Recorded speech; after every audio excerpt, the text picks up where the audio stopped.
everybody, this is Cyborg and joined by Temp as usual, and we are covering the entire Injustice comic series, and now we are starting off year 2, issue 1 of year 2, so I think issue 13 overall, but yeah, it's probably easier to just go issue 1 of year 2, and we're going to start here now. If you haven't checked out the year 1 episodes that we did, definitely check those out. Like us, subscribe to us, because we got plenty more coming. We're going to do all the other years of Injustice 1 comics as well, and we're going to lead into Injustice 2 comics, where we'll cover those as well, I'm sure. So definitely check out our content and subscribe. Stick with us, because we get a lot more coming, and we're doing these daily until we get through the entire series. So, with that said, let's kick off with Injustice Year 2, Issue 1. Right off the bat, I do want to say, this has really good art. The art was really solid here. I thought it was highly detailed. Yeah, so that was cool. We have a nice little flashback here of Ollie, Black Canary, and Hal, and they're walking. They're going to a bar. They're hanging out. Some guys, Hal's talking about how he feels like a third wheel. And some guy just comes up to kind of pick a fight. He's trying to buy Black Canary a drink. As he says that, Ollie kind of does a little snicker, and he kind of laughs it off. But the guy catches him doing it, and he's trying to pick a fight with Ollie. And Black Canary steps in and says, no, the only person that can touch him inappropriately is me, which I thought was a funny line. And yeah, then Black Canary proceeds to beat the crap out of the guy, and Ollie flicks a peanut right into his face, which is perfect.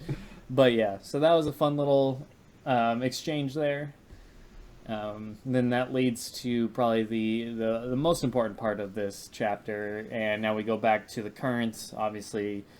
Spoiler if you haven't read the previous episodes or the previous issues or followed our previous episodes, but yes, Ollie is unfortunately no longer with us.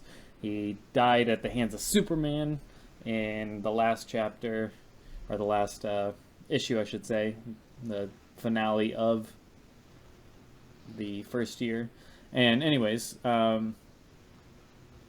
got a little bit sad here. Black Canary and Hal specifically are standing right by Ollie's grave, and the other people are there as well.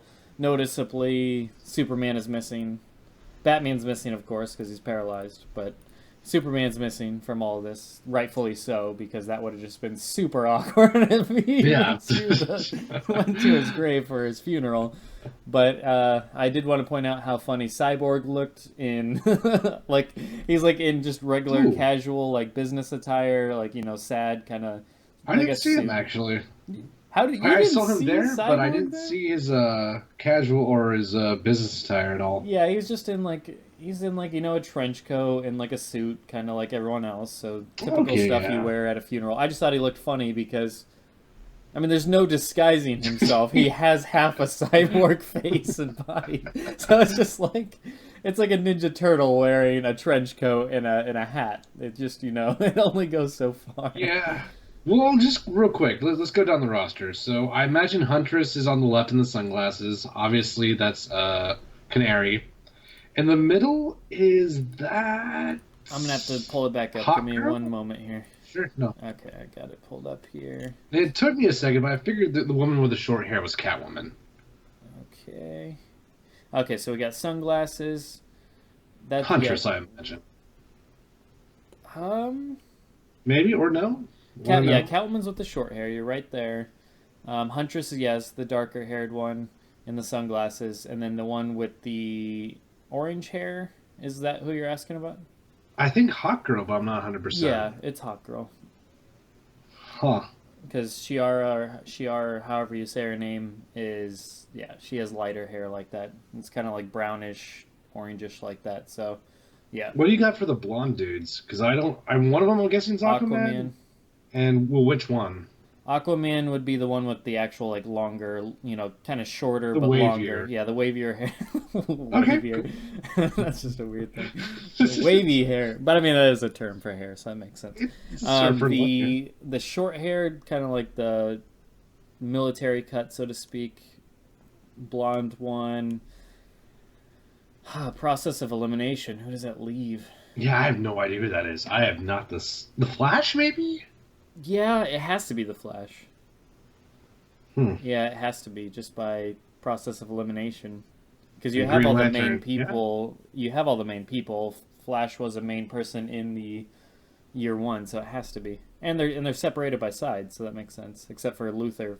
No, Luthor's on the right side. I was thinking bald dude with sunglasses, but that's Black Lightning.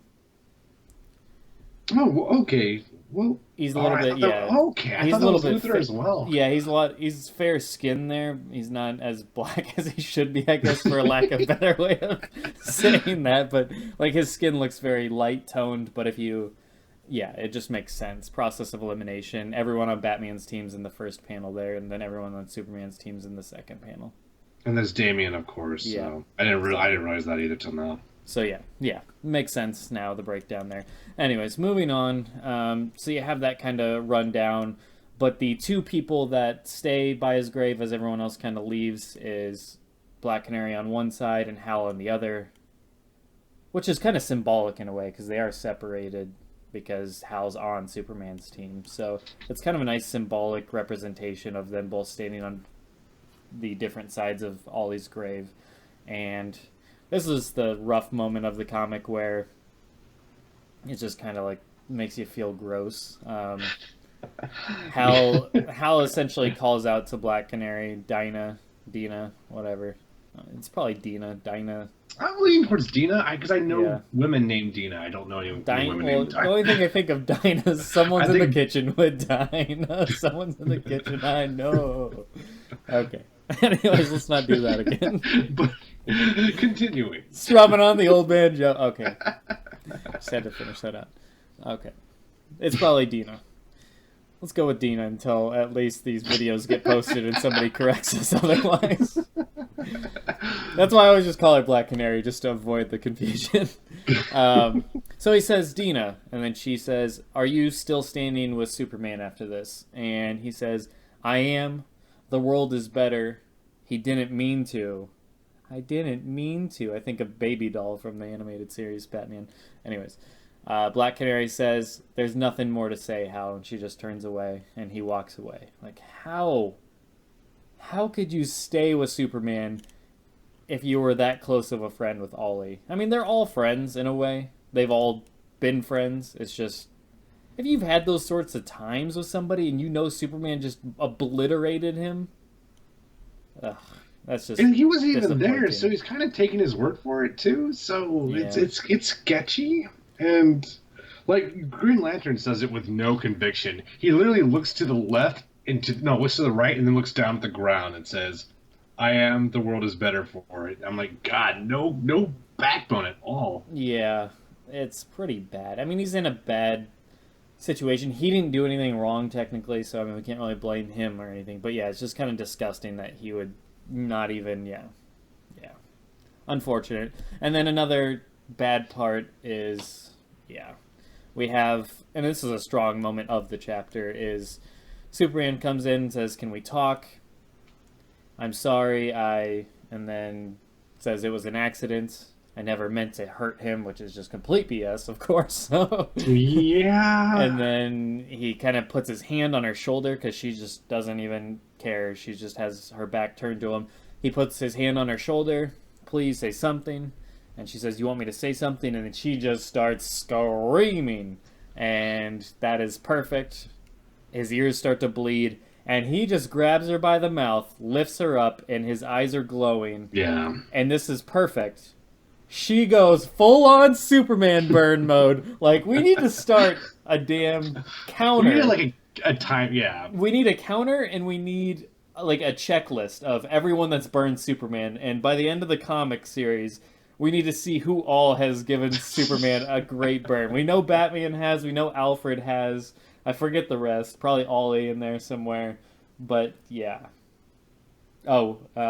Yeah, no, I think that's all I can remember. But yeah, no, there's a good number. There's more than that. Yeah, there's been a lot. So, yeah, good stuff. Grabs her, picks her up by her face, no less, and holds her mouth shut. And then she comes with the sweet burn. That's it, Clark. Let's see the real you. I gotta put this over here so I'm actually looking towards the camera somewhat. Fourth wall breaking. That's it, Clark. Let's see the real you. Show me the last thing Ollie saw before you killed him. You fooled me like everyone else. I believe that you were like us. I thought you were human, but you're not. Double burn. But yes, the fact that she said, let me see the last thing that Ollie saw before you killed him, that's brutal. She's got some feistiness. She's got some bite to her. Well, I mean, it's like the seams are breaking because, like, when he makes that face and said, "I would watch your words, Dina," it was that face like, "You want me to kill you too?" Yeah, like, yeah, and that's what we're getting to next. Yeah, she fires back with, "You don't see the world like we do. You see humanity as something you need to protect, something fragile. We are not fragile. We will tear you down." And he says, yeah, he just has this smug look, like just kind of like, who the hell do you think you are? Just kind of, just I'm trying my best to imitate it. And he's just, I would watch your words, Dina or Dinah. And then she says, look at me closely. And he goes, you're pregnant.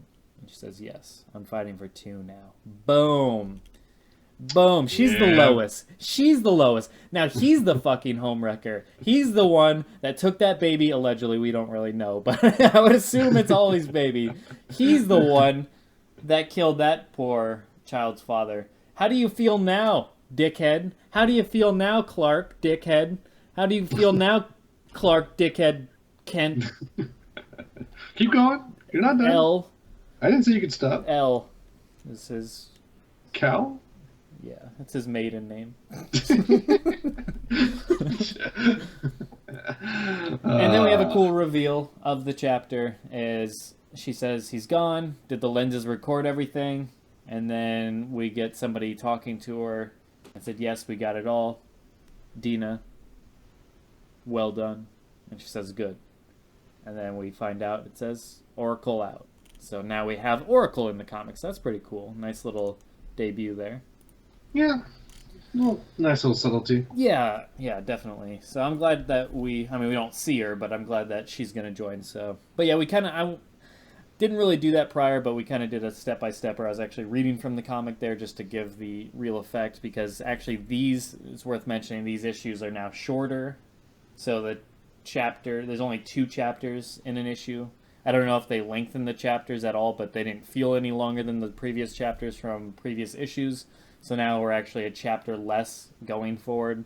So I was only reading that because, I thought it was appropriate for that point.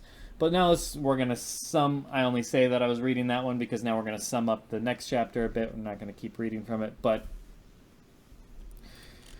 we kind of start off with Kyle Rayner. He's flying through space, and I guess he's been gone for a long time, fighting a galactic battle with the Guardians. He's fighting, so he's probably not even aware of what's going on with Earth. He doesn't seem like he knows.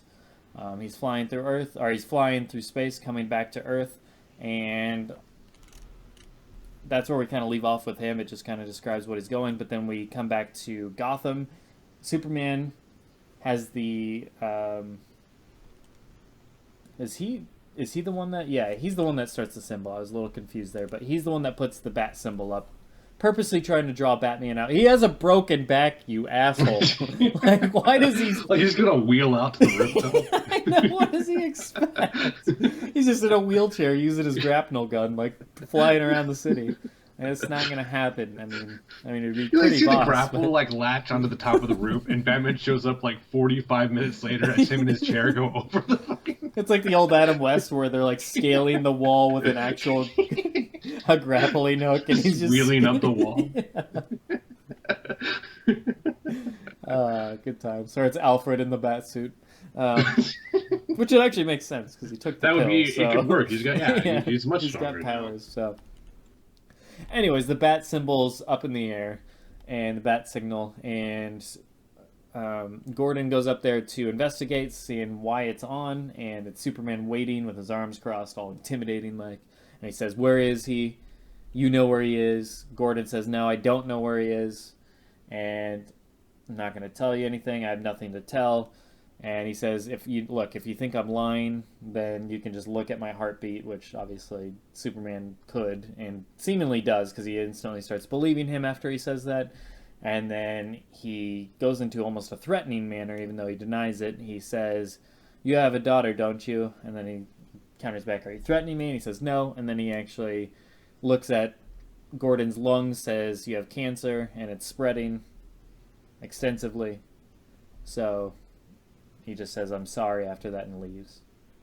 Kind of a dick move to a degree. I don't know if he was doing that to, like, warn him, or if he was doing that in a way like, "Hey, guess what? You don't have long to live. Enjoy. Sorry. Bye." Because it's kind of dickish. It was dickish, but I think it is the latter. I think, like, Superman is so damaged that he's lost all self-awareness. He's developing sort of like a blunt, like, I don't know. He's no longer sensitive to, like, the way he's perceived. He just kind of says shit now. I think just the damage is accumulating, and he's not, like, the subtleties of, like, human conversation are slowly start. They don't matter as much as they did maybe, I don't know, like a month ago to Superman, or a year ago, I guess, exactly. So yeah, he's breaking. But I don't get the impression he was threatening Gordon. I just think Superman doesn't give a shit anymore what people think of him, so he just says whatever. Yeah. I mean, he has a smug look on his face the entire time he's talking to him. He's just like, whatever. Doesn't show any emotion. Then we reach out to Batman reaching out. That was a bad way to reach out to... What? I mean, it was elaborate. Either way, we fade in from black, and Batman is reaching out, and Alfred is there to tend to him. Batman's wondering where he's at. And then we get Zatanna! The name of my puppy, Zatanna. Hi, I see you over there sleep. Okay. Cutest little thing. Both Zatanna and the dog. Okay. Yeah. Zatanna's there, looking cute in her little magical outfit. She says, "Hello, Bruce." And Bruce says, "Where are we? What are we doing?" Well, she explains that Superman's looking for him, and he has Raven looking through all sorts of dimensions and whatnot, but he says, "Don't worry," or she says, "Don't worry, you're not going to be found here. You needed a doctor," so that's exactly what I did. I reached out to a doctor, and boom, double reveal of two of my favorite characters. We get Zatanna, and then boom, we're in the Tower of Fate. And you know what that means? By that. The Tower of Dr. Fate. Because he's excited. a doctor. PhD Fate. But yes, MD Fate. We got Zatanna, we got Dr. Fate, so that means Batman's actually going to get some damn reinforcements because he is in a bad way. Lost Captain Atom, lost Martian Manhunter, lost Green Arrow. Yeesh. Nightwing, of course. But yeah, he's lost all his heavy hitters for the most part. So getting Zatanna and Dr. Fate, assumedly, but we don't know that for sure yet. But at least Zatanna's on his side. Yeah. Bring in the big guns. We need some magic on our side. So she starts speaking in tongues. I don't know. She starts speaking backwards and doing all the fun stuff that she does. And then we cut back to Kyle Rayner. He's flying to Earth as we last left him, and all of a sudden, boom, he's wrapped up by Sinestro. He's kind of got like these cords around him, and he's telling him, you know, Earth has changed since you've left, and people, you know, they're starting to fear things, and there's a war going on. And he starts to ask him, is he afraid? Well, this gets a little disturbing quickly, because he has cords going from all of his limbs. So one arm is tied, the other arm's tied, both legs are tied. So it's kind of like he's in like a drawn quartered type of position here. Yeah, it's sort of like a medieval torture look going on. And he asks him if he's afraid, and Hal, or not Hal, but Kyle Rayner kind of does a little quip about his mustache, like Sinestro's mustache and his pink face and his manscaping. And then Sinestro just being apparently all business and all evil right now. Doesn't even care, doesn't take his time. Just straight up removes the ring from his finger by taking his finger. So he just flat out cuts his finger off with one of the cords, which has the ring on it. And, that is what's keeping Kyle Rayner alive in space. So his suit comes off. Oh, yeah, by the way, his clothes get taken off. So he's just naked in this drawn quartered position in space, has his ring and finger taken off, and yeah, after that he's in the vacuum of space. But it doesn't end there. All the cords essentially rip his limbs off. What the hell did Kyle Rayner do? Jeez. You debut him and in the same comic he just gets immediately murdered. This is like oh my gosh. It's not a good look for him. I mean, I always heard Kyle Rayner was a pretty high tier lantern. Yeah, people like him. It's bad. Razor's favorite lantern, I think, and maybe this is why he thinks this comic goes downhill, because of just how quickly Kyle Rayner is just killed off. But that is brutal. I mean, dear God, taking his finger off to start was just brutal. Taking his costume off in space, which will, everything that's keeping him alive is bad, but then all of his limbs just get torn off in the tip, like I said, drawn quartered, where they're all just coming off at the same time, and you just see him being separated.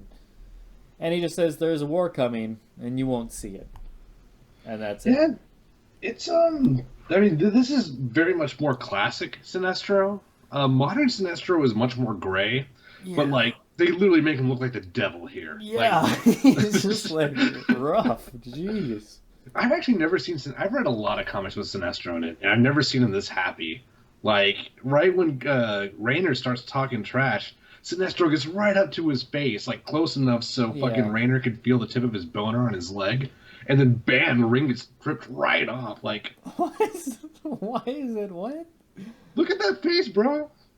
Look at that face. He is like ecstatic. He's been playing this out in his head for a while. I mean, the removal of I guess he didn't really remove his clothes. He just took the ring off, which removed the costume. I was wondering why he was naked. Like, I was just like, how did that happen? Like, I knew his mask was coming off for that reason, but I guess I didn't put that together till now. I thought he just somehow, for some reason, ripped his clothes off, but that makes sense now. I mean, when Green Lantern lost his clothes in the last year, like, he still had, like, a tee. Like, he was still wearing, like, he had boxers and shit. That's what I'm saying. Like, bro, just put a little, put an outfit under it, at least a G-string or something. Keep that stuff covered up. Literally, it's like from the shower to the ring for Raider. He's probably just worried about the seams. You know what? You never want seams showing when you're wearing spandex like that. Yeah, you don't want lines. No, not at all. But yeah, that's the issue. Like I said, it ends. It's a pretty short issue, but it had some good stuff. We got Oracle. We got the great interaction between Hal and Black Canary. Then Black Canary and Superman. We find out she's pregnant. Like I said, we got the debut of Oracle. We got the debut of Zatanna. We're assumably going to see Fate soon. And we had Kyle Rayner just being absolutely murdered in space, where no one can hear him scream. Yeah, no one. It's yeah. That might have been a thing that happened. Yeah, that was rough. So that was definitely important issue. I mean, a lot of things just happened there in a very short amount of time. But yeah, it was a good issue for nothing less other than just a lot of important. It didn't feel like filler. It was, I mean, even though it was just like these side events going on, all of this stuff's going on, but it was all progressing things forward, so to speak. Yeah, God, for 2 chapters, man, this was packed. Yeah. Really love Green Arrow as a character. I've never read a lot of Green Arrow in the comics, so I really have grown attached to this character. Kind of somber seeing Zatanna. That I really want her to be in the next game. I really don't think she's going to be in the next game, so very bittersweet seeing her. Yeah. No, I love Commissioner Gordon. Always a pleasure. Always love seeing him on the comics. You know, I Doctor hope she Fate. doesn't die. I doubt it. I mean, it's possible, but I doubt it. I mean, Like, maybe but then that's why again, she isn't in the second game, but who knows? I don't know. Either way, yeah. I'm also curious Raiders. to Yeah. see how big of a part Fate plays in these comics because that may be a contributing factor of why he makes Injustice 2 if he does. Yeah, well, I mean, in Civil War, the reason Doctor Strange never comes into battles because he's basically like fasting for 40 days, meditating, you know, trying to praying the battle will end quite literally. So maybe Fate's doing the The same. Maybe Gandhi Fate's, approach. yeah, that would be cool. Hey, like, but I kind of want to see. I don't know anything about Fate. Like, I've never read a comic with Fate in it before, so this will be interesting. Yeah, I'm looking forward to it immensely, and Zatanna as well. So go Team Batman. I'm assuming that's how Batman, rejuvenates his I hope back is so. Yeah. because magically healing would solve that problem. So he's in a good place. Well, I mean not now, but physically he's in a good place because he's in the Tower of Fame. So yeah, so that pretty much covers this issue, Oh, guys. yeah. What? Oh no, I'm just somber about characters. Go on. Yeah. Okay. No, yeah. That wraps up the issue. So check out the next issue. These should be coming, like I said, every single day. We're going to keep up that pattern throughout every single year. So it wasn't just year one. We're going to go through that way the entire series. So keep tuning in each day, guys. Subscribe if you haven't. I said that about a million times this episode, but I'll say it one more. Subscribe if you haven't. And like the video. And yeah. So now getting used to these 2 chapters. Hopefully they stay like along this less, less overall what they're offering, but that was a quality issue in terms of what they were like actually put into it. So I'm curious how much character growth and how many more. I mean, just bam, a lot of characters were covered right there. New characters. Oh yeah, very strong start. Very strong. Yeah, I'm looking forward to the year. So you guys have a good one. We'll see you for issue 2 of year 2. Catch you later.